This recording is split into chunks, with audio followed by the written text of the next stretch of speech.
안녕하십니까. 오늘 포럼은 지난 우리 서울 경기 지역 우리 CBMC 회원들이 한 자리에 모여서 신년 인사회 자리를 가졌었는데요.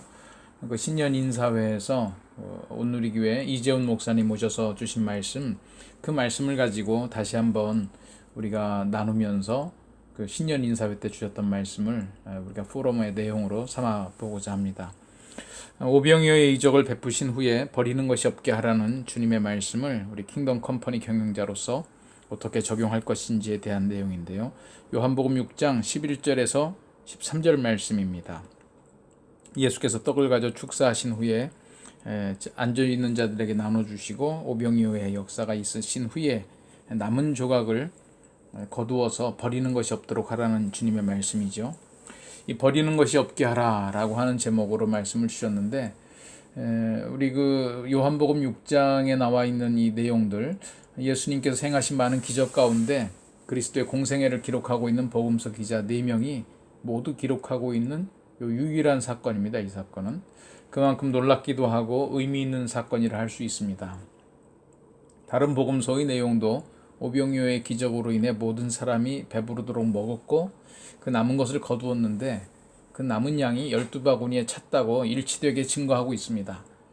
그런데 이 다른 복음서에는 왜 남은 것을 거두게 되었는지에 대한 설명은 없습니다. 그런데 이 요한 사도는 남은 것을 거두게 된 것이 바로 예수께서 버리는 것이 없게 하라라고 말씀하셨기 때문임을 기록하고 있습니다.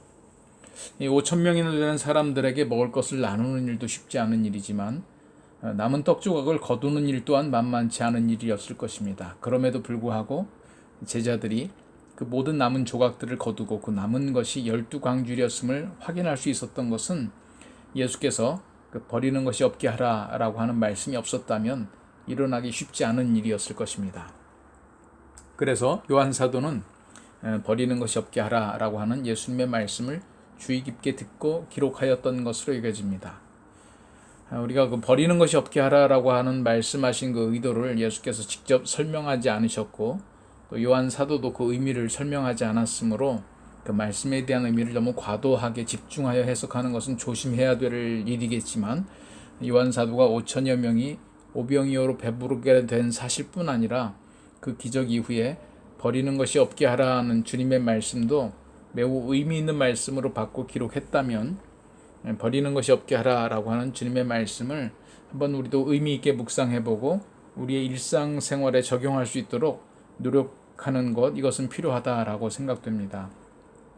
이번에 그래서 그 이재훈 목사님을 통해서 버리는 것이 없게 하라라고 하는 말씀을 묵상해 볼 수 있었던 것은 저 개인적으로도 참 의미 있는 시간이었던 것 같습니다. 그래서 우리가 신년 인사회 때 받았던 말씀을 다시 한번 떠올리며 우리 회원분들하고 우리 일터 현장에서 이것을 어떻게 적용할 수 있을까 한번 다시 생각해 보는 시간을 가지면 좋겠다 해서 이렇게 정해봤습니다.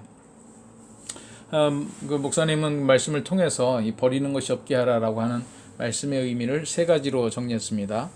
첫 번째는 그 배고픔의 고통만큼이나 위험한 것이 배부름의 교만이라고 하는 것이죠.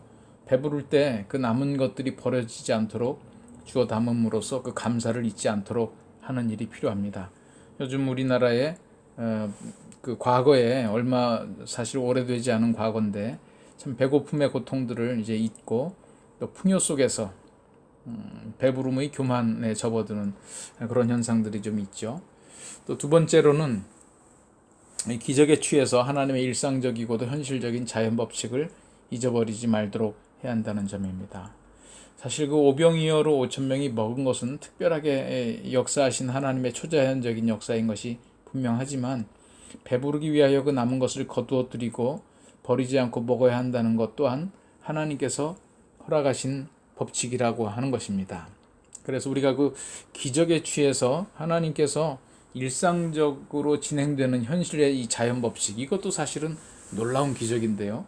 우리가 초자연적인 기적에 초점을 맞추다 보면 하나님께서 운행하시는 이 현실적이고도 일상적인 자연 법칙의 기적, 이거 잊어버릴 수 있다는 거죠. 그래서 이것을 잊지 말아야 된다. 또 세 번째로는 남은 조각의 가능성에 대해서 말씀을 하셨습니다. 오병이어로 이렇게 큰 역사를 일으켰다면 이 남은 조각으로 이 12광주리가 남았는데 얼마나 더 큰 역사를 일으킬 수 있을까 하는 것이죠. 사실 그 요한 사도가 이 오병이어의 사건을 기록한 의도는 바로 이 점 때문인 것 같습니다. 그래서 우리가 본문을 조금 더 읽어 내려가다 보면 32절에서 40절까지 그 생명의 떡을 얘기하고 있거든요. 요한 사도가 오병이어의 사건을 기록하면서 예수께서 이 땅에 오신 것은 온 우주의 역사 가운데 존재하는 그 하나님의 백성들을 살려내기 위한 생명의 떡이다. 그래서 본인이 생명의 떡임을 설명을 하고 있습니다. 그래서 이 버리는 것이 없게 하라라고 하는 말씀을 통해서 예수님께서 직접 설명하셨거나 또 요한 사도가 직접 설명한 것은 아니지만 여러 가지 그 앞뒤 정황을 놓고 또 예수님의 사역 전반을 돌아볼 때 이렇게 세 가지로 정리해 보는 것은 의미 있는 정리다라고 생각이 되고 큰 도전과 은혜가 되었습니다. 그래서 오늘 우리가 함께 좀 토론하고 서로 나누었으면 하는 내용들은 바로 이런 내용이죠. 아까 말씀드렸듯이 그 6장 뒷부분 계속 읽어나가 보면 그 오병이어의 기적을 설명하면서 요한 사도는 그 생명의 떡에 대한 예수님의 말씀을 기록하고 예수님께서 본인이 곧 생명의 떡이다라고 하는 말씀을 소개하고 있습니다. 따라서 오늘 그리스도인들은 이 오병이어의 기적을 능가하는 생명의 떡이 되신 예수 그리스도로 인하여 하나님 나라의 백성이 된 놀라운 경험과 복을 누리고 있는 사람들이죠. 이런 거듭남의 기적을 경험한 하나님의 백성이지만 우리는 아직 이 땅에 살아가고 있습니다.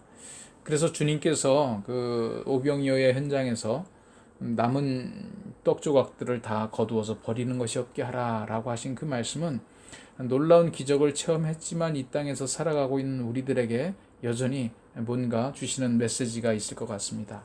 그래서 우리에게 그 버리는 것이 없게 하라라고 하는 주님의 말씀은 어떤 메시지로 다가오는지 그것을 오늘 그 적용했던 남은 떡에 버리는 것이 없게 하라라고 하는 그 의미, 배부름의 교만을 조심하고 일상적이고도 현실적인 자연 법칙에 순종하고 남은 조각의 가능성을 바라보고 그래서 이런 차원으로 한번 이것은 우리에게 어떤 메시지로 우리가 적용할 수 있을까? 특별히 우리 일터에서 사업의 현장에서 우리가 놀라운 하나님의 기적을 가지고 영원한 하나님 나라를 약속받고 그 킹덤 컴퍼니 하나님의 기업을 이 땅에서 행해 나가고 있지만 여전히 이 땅에는 우리의 현실들이 있다는 거죠.